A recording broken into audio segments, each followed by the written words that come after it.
Welcome to an episode of the podcast Art Insiders New York. My name is Anders Holst. The theme of the podcast is New York, with a focus on behind-the-scenes conversations with fascinating people who are making an impact in the world of art, design and architecture. Today, we're very happy to welcome Matt Tyrnauer as our guest. Matt is an American film director and a special correspondent for Vanity Fair. He is visiting New York in connection with the premiere of his latest documentary, Studio 54, about the famous New York nightclub that was released at the Sundance Film Festival earlier this year. He has also directed a documentary called Citizen Jane, Battle for the City, about Jane JACOBS, the woman who saved Soho from destruction. We will talk more about that later.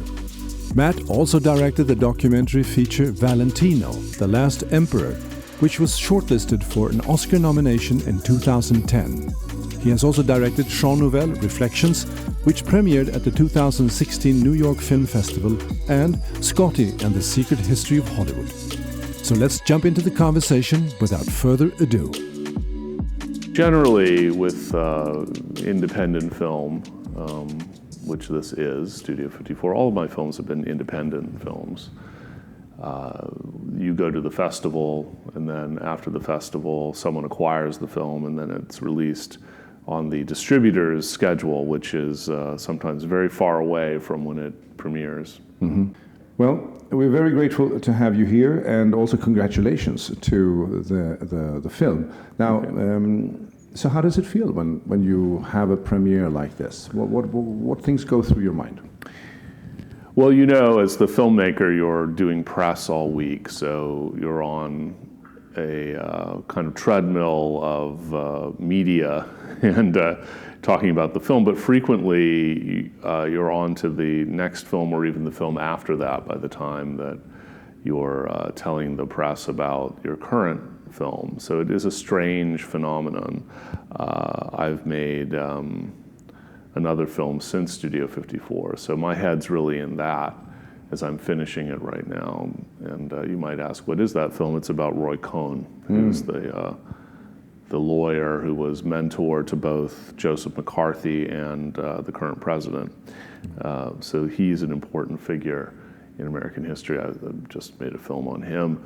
But he's also makes a cameo in Studio 54 because he was the lawyer for Ian Schrager and Steve Rubell, the creators of Studio 54, and was such a good lawyer that they ended up having a multi-year prison sentence for tax evasion, the first time anybody ever went to prison for what they were convicted of.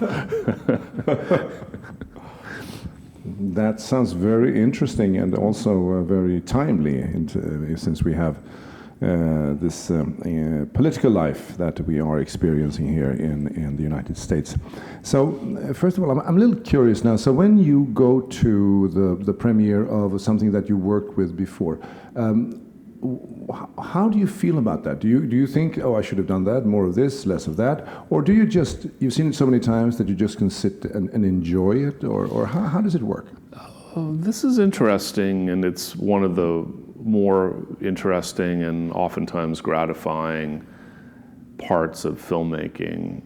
Watching your movie with an audience is fascinating, and in the festival period for a film, you see your film with a general audience for the first time.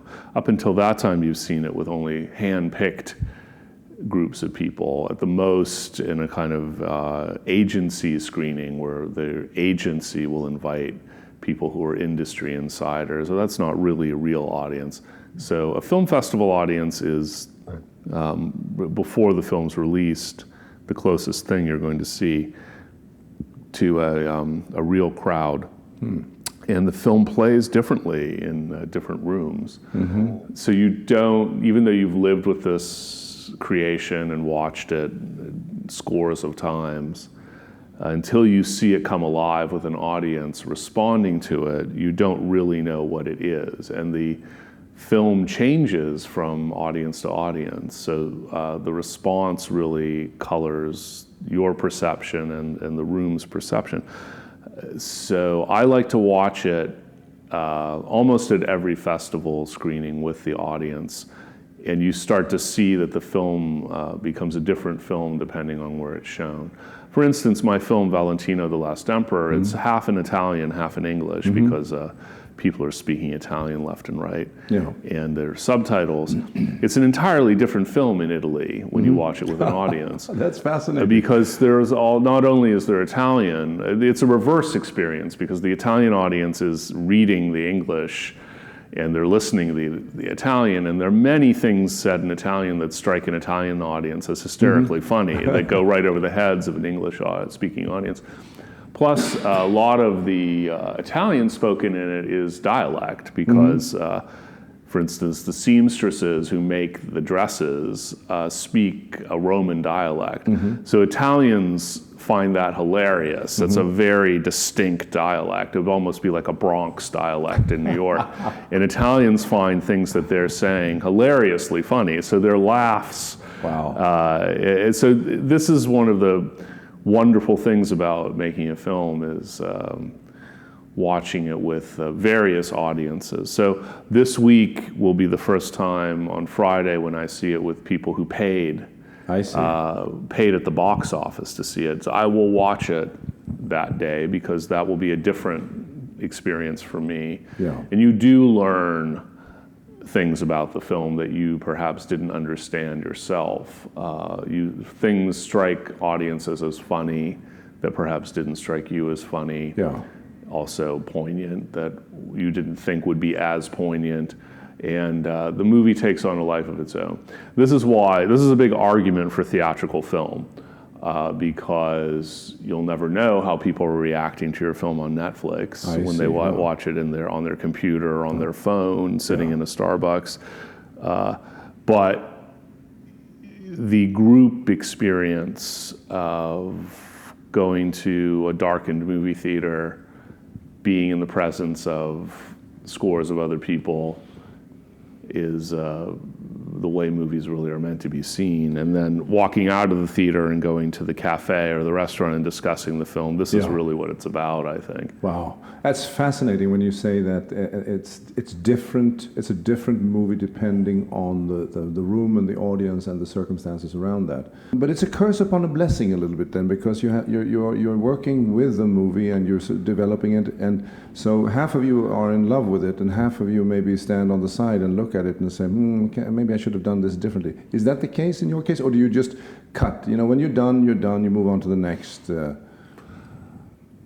So far, I've never been depressed, but no, you have great success. You were, on the short list for Oscar nomination for the first one. I mean, come on. Well, you never know whether something's going to hold up, frankly. So far, everything seems to be holding up pretty well, and I haven't second-guessed myself too much. There are occasional things you notice where you think, oh, well, I might have done that differently, or maybe that didn't need to be in the movie. Yeah. There's certain things, this I think will probably be happening. It happens with writing too, where you read something years later that you fought to include, and maybe someone like an editor, a film editor or a text editor, didn't see the point of it, and you think, oh yeah, maybe I shouldn't have fought so hard to have that in there. On the other hand, there are things that I fought really hard to have in certain cuts of my films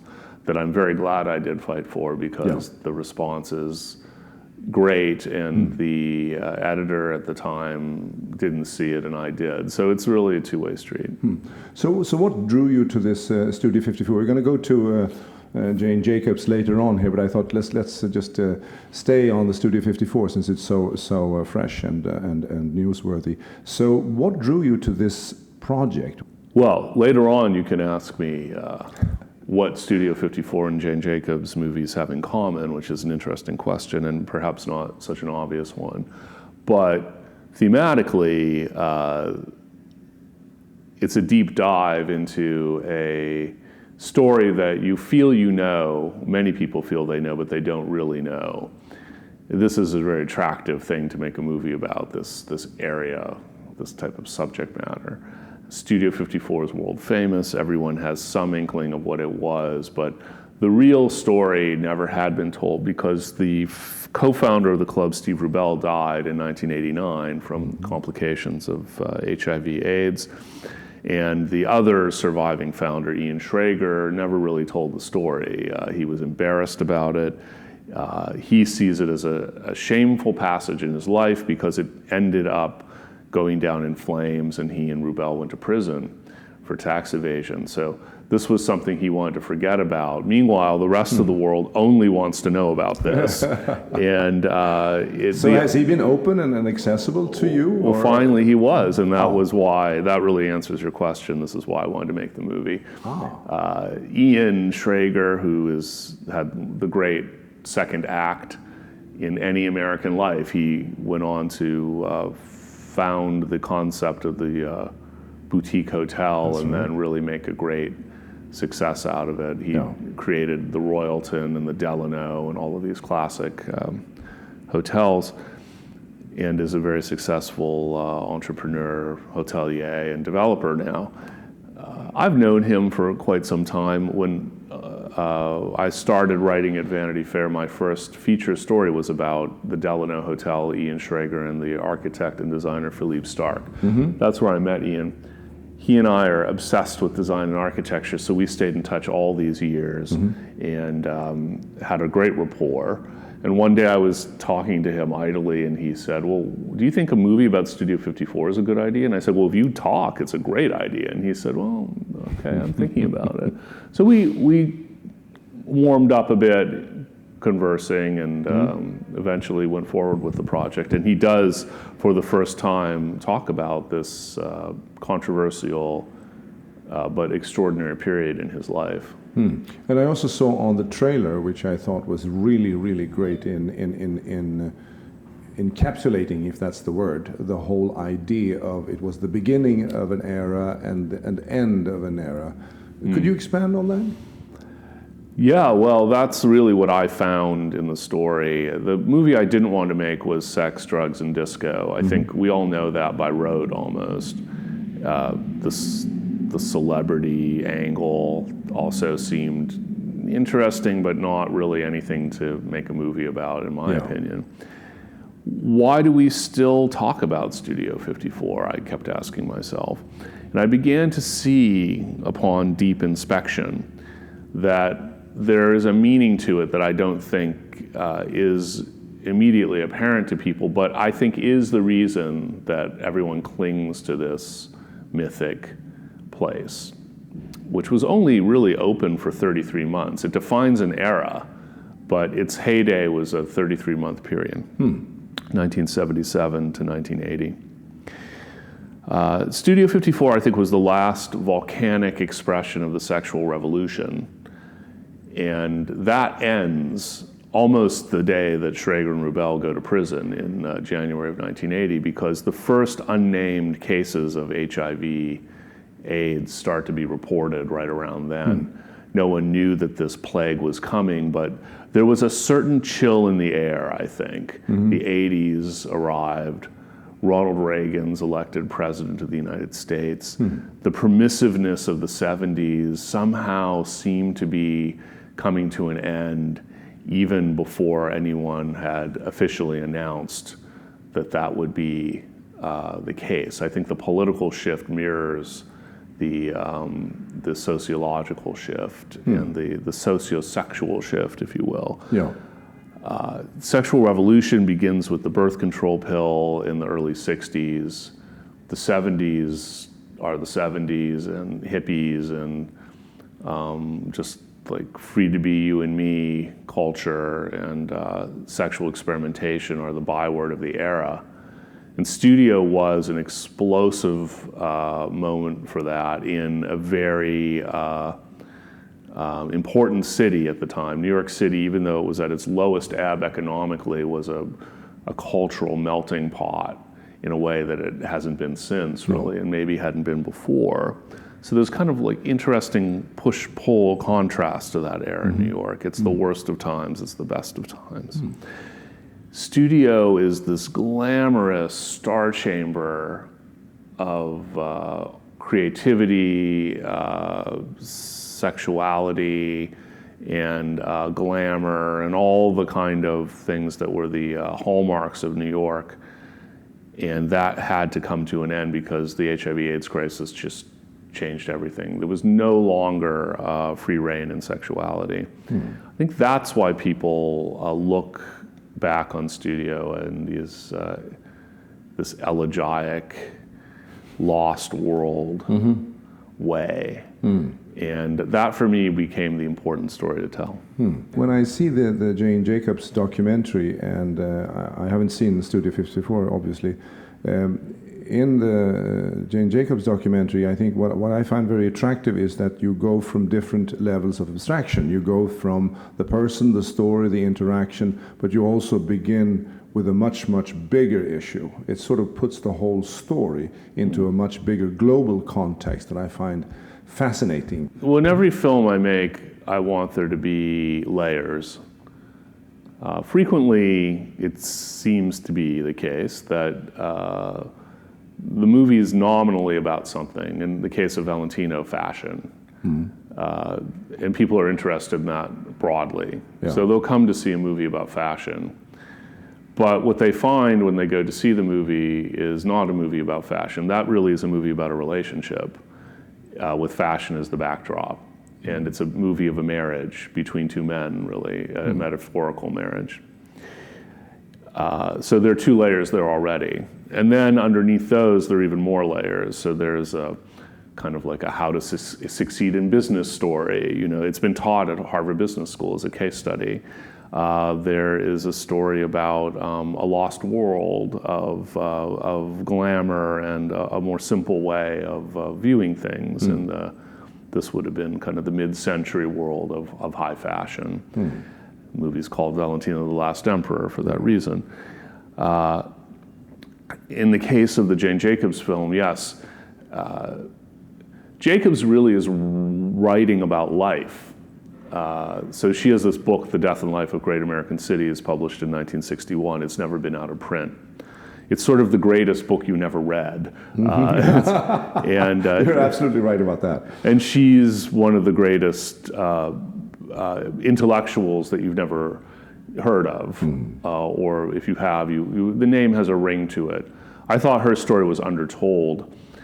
The movie's not really about the book, and it's not really about Jane Jacobs. It's really about life itself, because Jacobs was writing about life itself. However, her subject matter was the city, and the city, and the story of the city, and the meaning of the city, and the way the city really works is a way at getting at a discussion of what is life.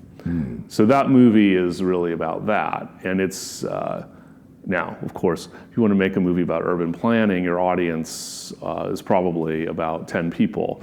So I don't make movies, I hope, for 10 people. I try to make movies for a general audience. Yeah. So what's your way into telling that story about Jane Jacobs, who's a public intellectual? So documentary about public intellectual, again, is sort of like, no one's going to give you money for that, and no one presumably will go to see it. Well, the movie actually was quite successful. It ran in movie theaters for months on end. Wow. I think it ran at the IFC Center here in New York for literally 4 months. It was never off screen. Wow. So I make the movie about a battle of two giant intellects, actually. One is Jane Jacobs, who's one of the smartest people of her generation, without any doubt, and the other is Robert Moses, who was the previous generation of Jane Jacobs, was certainly one of the smartest people of that generation, and they have diametrically opposed points of view about the city. The movie, in fact, is cast as a conflict between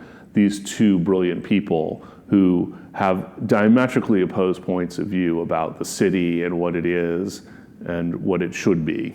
Explain how to our listeners, though. So what are the two philosophies that are sort of played out here in your film?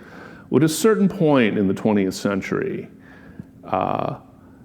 certain so-called brilliant people, in later days in the US, those were called the powers that be, or the best and the brightest.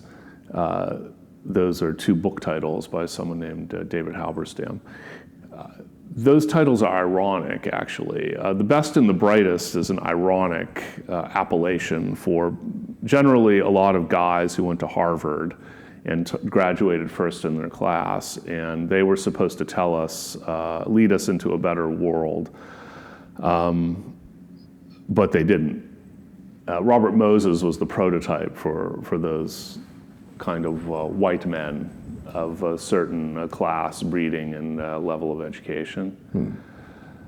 And it was basically like white man knows best. So it infected all of humanity, really. These are the people who brought us the Vietnam War. And at the same time, this class of person was also fiddling around with the city, and they were engaging in something that a dual experiment, really. It was called the suburbanization or decentralization of the city. And then once the city was cleared out of affluent white people and left to be inhabited by underclasses, generally not of the Caucasian race, there was another plan called urban renewal, which was, turned out pretty much a racist conspiracy to brutalize non-white, socioeconomically deprived populations. It's a very evil, misguided program. It's more than program, policy of the mid-century, largely in the United States, but also in many other parts of the world, that led to extraordinary damage being done to the American city. Remember, Jane Jacobs' book is called The Death and Life of Great American Cities. Yes. And cities indeed had been great until that time when other forces came into play, and those are the forces I just mentioned. So there was a big movement in the United States to basically decentralize populations, and there were many reasons for this. Among them was the fear of nuclear holocaust. Is that right? Yes, it was thought that if there was going to be a nuclear explosion, that it would be more survivable if populations lived in less dense urban cores.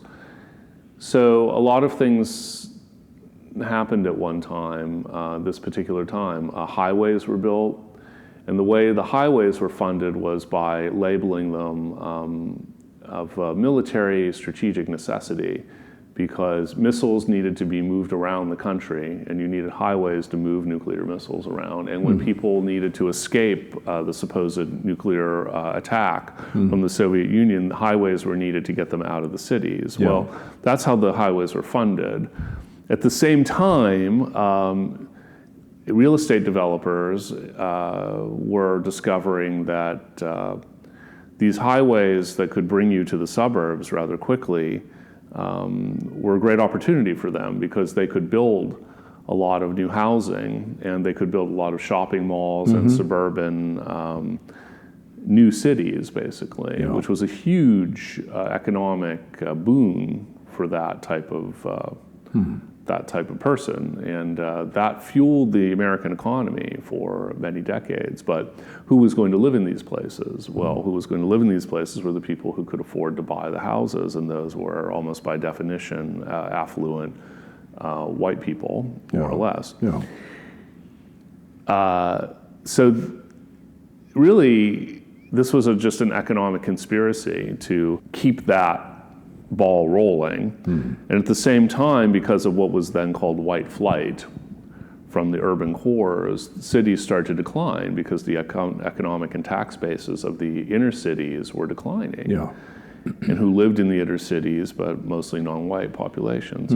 So they were victims of what was called urban renewal, which the author James Baldwin referred to as Negro removal. Urban renewal is Negro removal, which was the very apt catchphrase for what he saw. Urban renewal had a very positive connotation at the time, but he was the first to turn it. And real estate, the same real estate interests that were moving affluent populations outside of the city then wanted to come in and get their hands on the inner cities and rebuild them and make more money.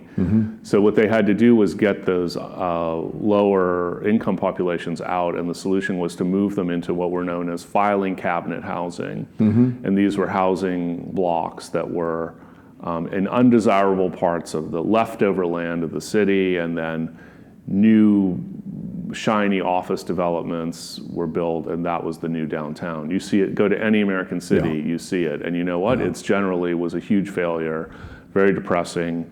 Crime was supposed to be solved and lowered by this maneuver. In fact, crime rates spiked and went through the roof because there were concentrated poverty pockets in the cities, which at the time were known as ghettos.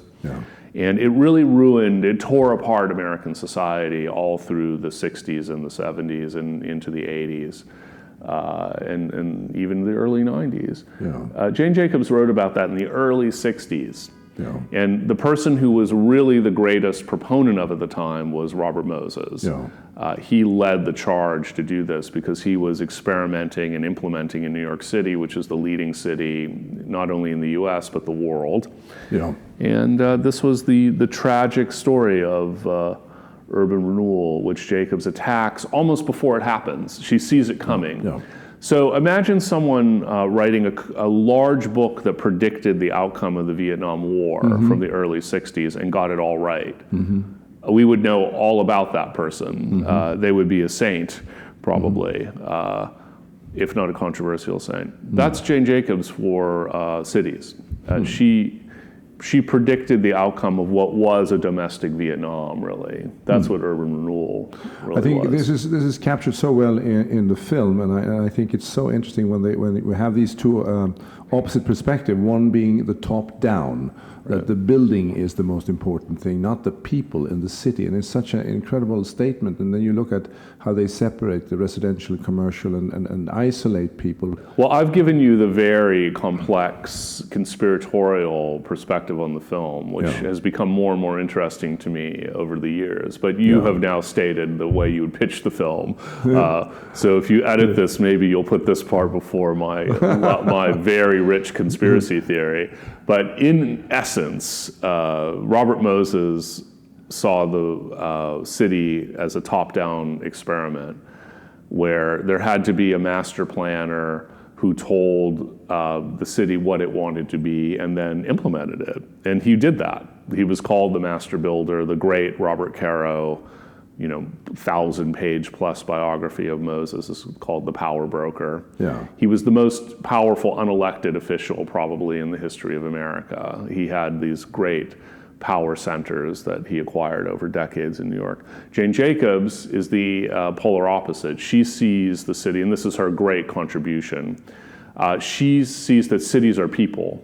Cities are not an agglomeration of roads and buildings and infrastructure. All of that, of course, is essential to a city, but she actually discovers and proves in the book that buildings and roads and infrastructure are resultant, actually.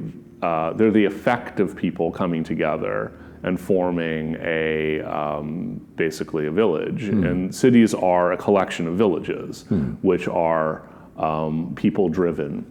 So the connectivity of the people in a city are what make the city. Moses saw it the other way. He saw the sewer lines and the wires that comprise the power grid as the city, and the people were just kind of like the end users of these things. How brilliant, actually, to understand that actually, the city is people in almost this controlled anarchy, doing their own thing, and they're not slaves to the sewer system and the wires that connect everything. They're actually the people that the infrastructure of the city serves them. This is a much more humane and humanitarian way of viewing life, and this is what I was talking about. Jane Jacobs is writing about life and what life is. That is what life is. That's what the city is. It's people existing and forming this almost extraordinary improvisational network that is what we call urbanity. Yeah.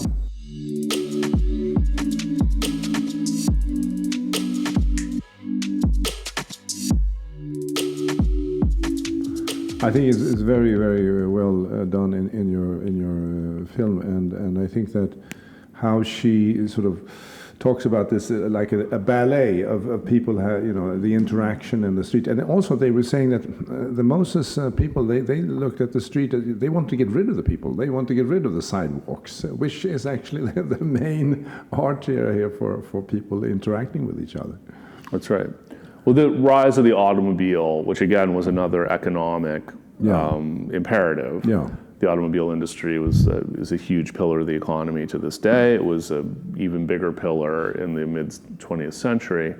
So cities were being retrofitted for the car, and the people who walk on the sidewalk, and of course public transportation was being sacrificed for the automobile in American cities, which was a conspiracy as well, by the way. General Motors famously bought the streetcar system in Los Angeles and then destroyed it.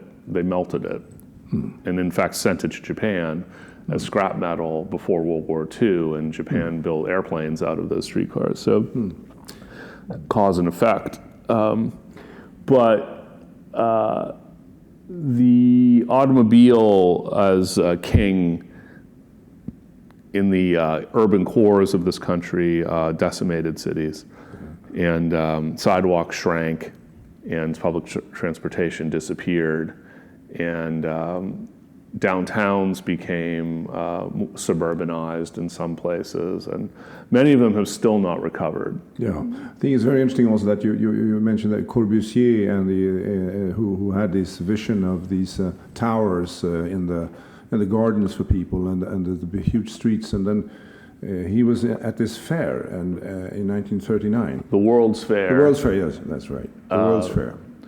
Yes, well, this is again kind of the white men know best. Le Corbusier, who is, most people put him at the top of the list for great architects of the 20th century. I think he is indisputably one of the greatest architects of the 20th century, but he also fancied himself an urban planner, and he was probably one of the worst urban planners ever to live. He had a very visionary point of view, he thought visionary, and most other people bought it for the city, which was that it was a series of parks with towers in them that were separated by superhighways, and that cities would be broken down into blocks of housing, and all uses would be separated. So housing would be distinct from industry and business, and it's very much what you see in kind of like the shopping mall suburbs. That's a bit of a Corbusier vision, and it's just not a very pretty vision after a few years. It can be rather alienating, and JACOBS was fighting against that. That was very much a 1950s idea that went with the decentralization. Corbusier's city inspired the 1939 World's Fair, which had an exhibit that General Motors, note the conspiratorial presence of an automobile company as sponsor for this, paid for, called Futurama, this very sexy at the time name, which was marketing it. Futurama was the city of 1961. Remember, this is 1939, so 1961 was sufficiently far in the future to envision town planning where there were no sidewalks, basically.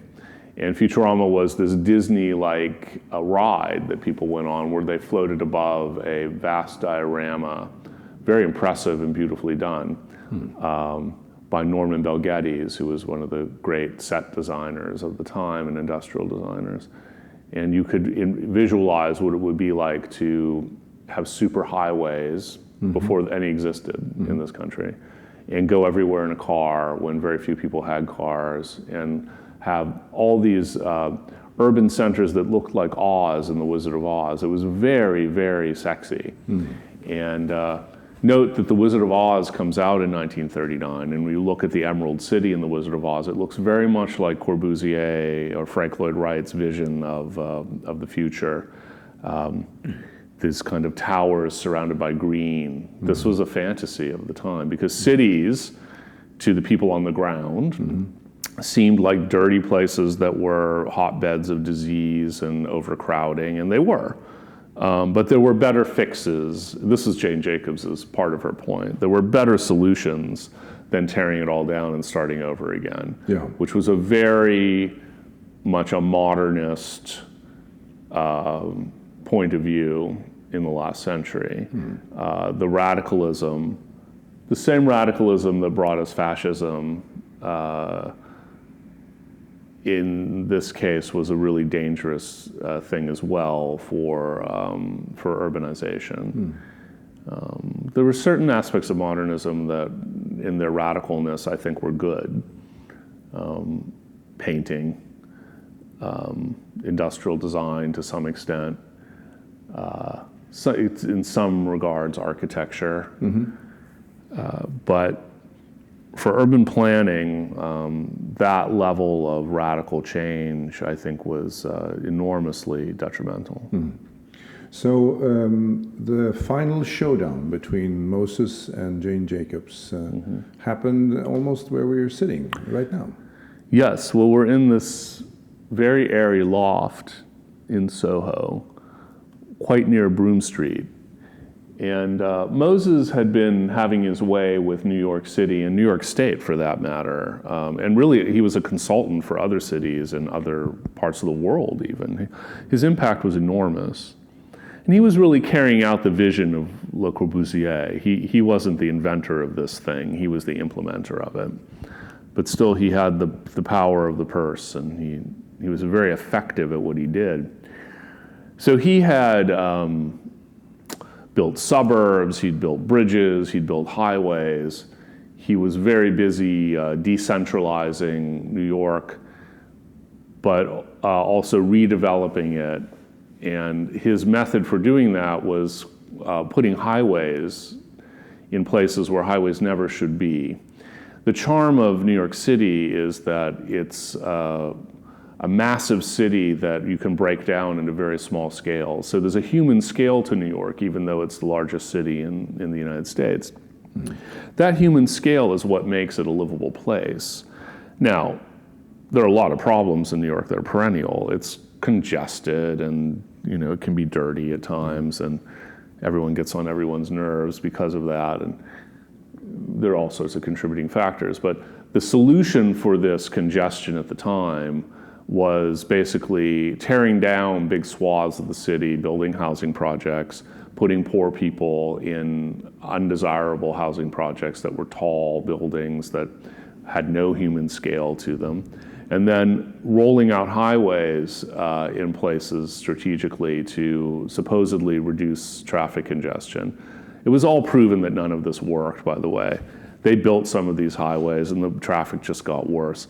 Well, Moses was being basically kind of defanged through the 60s, and he was already kind of past his prime and had lost a lot of political power. But he had a project he was working on for 40 years called the Lower Manhattan Expressway that was supposed to tear down a section of the city that was really embarrassing and blighted called Soho. It wasn't really called Soho then. It was called Hell's 100 Acres, or the Valley.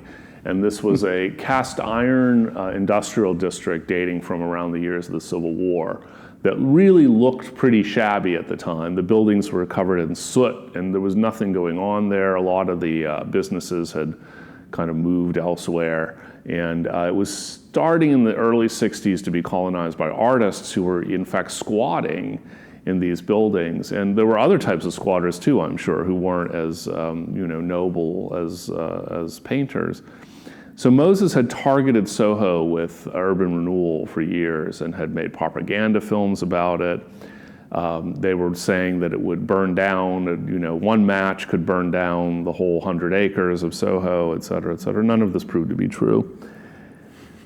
And certain people saw it as a great asset to the city because the cast iron architecture is one of the most extraordinary forms of architecture ever to come out of the United States, in fact.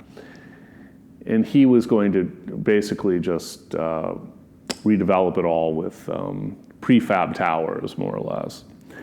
And this highway would connect New Jersey with Long Island because all of the trucks carrying supplies from New Jersey were very anxious to get across Manhattan to Long Island and didn't want to sit in traffic on Canal Street. So the Lower Manhattan Expressway was going to be this massive development that just plowed its way through Soho. Soho wouldn't exist anymore. It would look kind of like an uglier version of Battery Park City. That was the idea. And it never happened because JACOBS helped lead a fight to stop it, and she succeeded. And it was the early 60s. She organized the neighborhood. A lot of Italian Americans who lived in Little Italy, which was on the chopping block, it was going to be decimated by the highway, came out. And they managed to kind of short-circuit the political process. And there's a very dramatic moment that's depicted in the film where they win. And now with hindsight, Soho is architecturally, certainly, and if you go by how tourists vote with their feet, the most successful part of New York City, or Manhattan at least. And it would have been a true tragedy on every level if it had been torn down. But that highway would have been within feet of where we're sitting. And this building probably would have been one of the buildings torn down. Yeah. So Paul Goldberger in your movie says that it would have been the single most damaging intervention in the urban fabric in Manhattan in the 20th century. And that doesn't say little, I have to say. So, Matt, why don't we see this type of activism in New York today? That's a good question. In a lot of ways, activism for urban change has morphed, largely because of JACOBS leading the way. Civic activism like that didn't exist before Jane JACOBS. It was very niche. Communities maybe would get together in an ad hoc way and fight something. But a lot of times in urban areas, the rich people just knew the politicians and they got their way anyway. And poor people were just basically screwed. JACOBS really gave a voice to people who didn't have a voice. A lot of that has been, following her example, moved into foundations, basically. So very well funded in some cases and moderately funded in other cases. Foundations take care of a lot of this activism now. And it's not really on the street anymore. In New York City, because of JACOBS and her colleagues, community boards were created to represent people in neighborhoods. Community boards really are an institutionalized way of pushing these agendas for citizens now.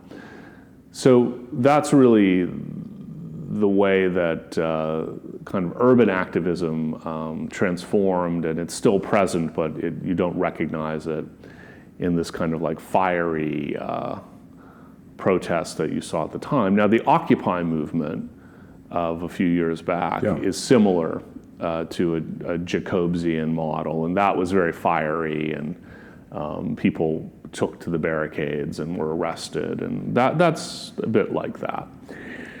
Other types of activism also are foundation-centered, but we see it in the country.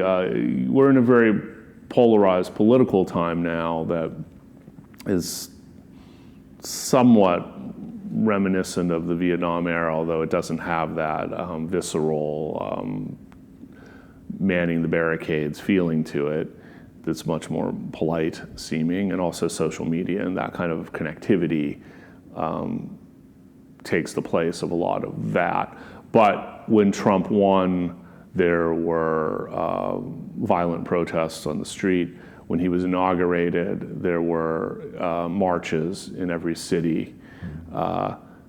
You see on TV, even this week, people going to the US Capitol and haranguing a senator in an elevator and actually changing legislation. Jane Jacobs would have been, if she were watching TV, she would have been cheering from her sofa at that. That's exactly the type of activism and bringing it to the power centers that she advocated. So I think it's there.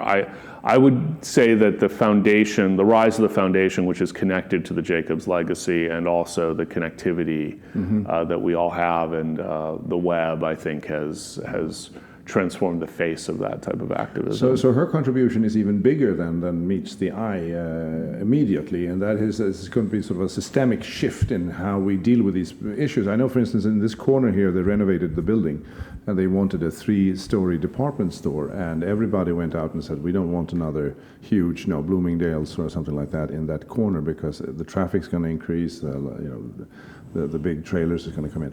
So looking now through this lens at the Bloomberg administration, where does he fit in this this mosaic of urban development? And Well, Bloomberg's an interesting product of his times, but also Jacobs's times in a way.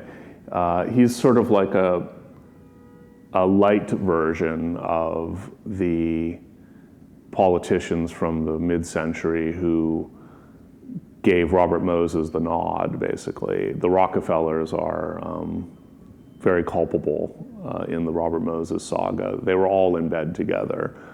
That was the corporate, political, military-industrial complex personified. And a Rockefeller literally was governor of New York in the 60s. Ironically, even though the Rockefellers loved Moses, it was indeed Governor Nelson Rockefeller who officially fired Robert Moses. But the damage had already been done by that time. Bloomberg is the current manifestation of a Rockefeller Republican. He's kind of a moderate, even though he called himself a Democrat at times. And he was very aware of urban challenges and very aware of the missteps that were made. At the same time, he's very sympathetic to moneyed forces because he's one himself and he knows all those people and he wants them to be happy. But I think he has also an eye on the greater civic good. So the way his program for urban planning manifested itself was using the force of a Robert Moses to get things done, but the philosophy of a Jane Jacobs to humanize it and make sure that it was a human scale. The results of that are very mixed. There were some things done, such as the High Line, which were very much influenced by Jacobs and her human scale perspective and her power to the people point of view. But the methodologies to achieve them were public-private partnerships and big SOPs to real estate developers that created a mixed effect, basically. You have projects like Hudson Yards. Yeah.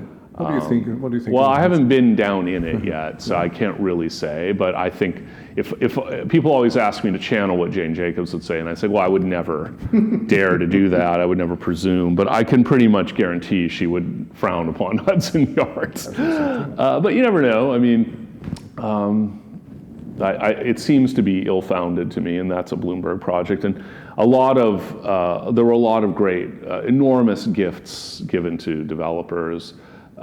That will result in more top-down approaches. There were more than usual considerations given to community groups, but that's not saying it's enough. It's not. I think that in the end, the Rockefeller Republicanism of Bloomberg probably won out over his, I think, pretty good intentions overall. The Hudson River Park, he was behind that. Is that correct? Well, that's been going on for decades. There have been various plans for that. One was called West Way, which JACOBS was very much against, actually. And then it morphed into 25 different things over the years. And finally, that did happen under Bloomberg. I think there's some good things over there. I don't live here anymore, so I don't use it day to day, and I can't say. But I love it. I go down to Spring Street and then I run down to Battery Park, and every time I'm there, I think, this is a great place for people, and people seem to love it. You have these volleyball courts and you have skateboards and Yeah, it seems to me to be pretty good whenever I'm down there. But this is the irony of New York. At the time when New York was at its height, which would have been, before the 60s, basically, when the decline started to happen. The shipping was a major industry here, and the great cruise ships arrived, and the waterfront of Manhattan was by necessity not really for the people. It was for industry.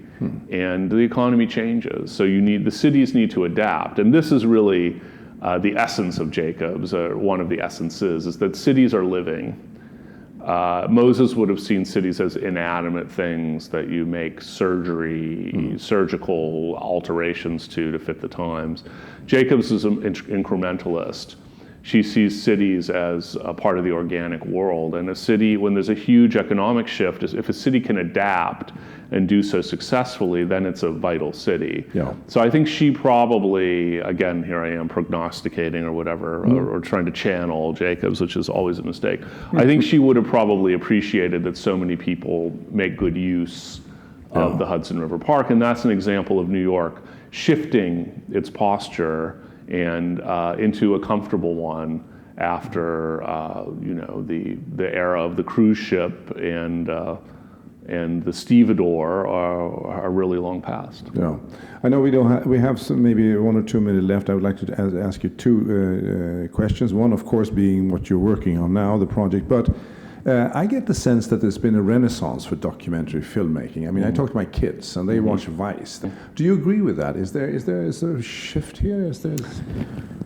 Yeah, I mean, documentary is more popular now. There's been a explosion in distribution, which is led by things like Netflix, Amazon, all these services that stream. Yeah. The way that we can watch movies is various. You can watch it on your phone or your watch, or an airplane. It may or may not be a better way to watch a movie, but still more people can access the content. And this has been a good thing overall for documentaries. The theatrical documentary had a resurgence this summer, which I think is a symptom of the quality feature film kind of declining. Now everything's robots and Marvel movies. So exactly. Where is that kind of middle budget intelligent film? Those used to win all the Oscars. I'm thinking of movies like All the President's Men, or a movie called Kramer versus Kramer, which was revered in its day. Those movies would be made for HBO now, or Netflix, but they're not in movie theaters. So documentaries are very satisfying to an intellectual public. Whatever public there is in the United States that is intellectual, I assure you it does exist, although it might not seem like it does. But the New Yorker has 1 million readers, more or less. Vanity Fair has a little more than 1 million readers. That's the intellectual population of the U.S. It's niche, but it exists, and it's very passionate, and that's all you need to support documentary filmmaking. You need an audience of about 1 million or so. Maybe I'm underestimating a little, but that group of people wants this content, and they demand it, and they're getting it, which is good news. That's good news. What are you working on now? Where is your head at? I'm doing a bunch of things, like everyone in the film business, it seems, or in the nonfiction film business. I'm doing a doc series, in this case for Apple, about architecture. And I'm finishing a movie about Roy Cohn, the great, well, not great, the very powerful, but decidedly ungreat lawyer and power broker who mentored Donald Trump. Well, Matt, it's been wonderful to have you here, and it's been fascinating. I've learned so much from you and from your beautiful films, I have to say. And so I wish you all the best with Studio 54. And I know you have a busy week ahead of you, and thank you so much for taking the time to stop by and chat about your projects. We're very grateful. Thank you so much. Thank you. This is Art Insiders New York, and my name is Anders Holst. Thank you for listening, and be sure to visit artinsidersnewyork.com to join the conversation, access the show notes and relevant links for the episode, subscribe to the podcast, or sign up for email. If you enjoyed this episode of the Art Insiders New York podcast, head over to iTunes to subscribe, rate, and leave a review. It's very much appreciated. Thank you. This episode was produced by UOM LLC, copyright 2019.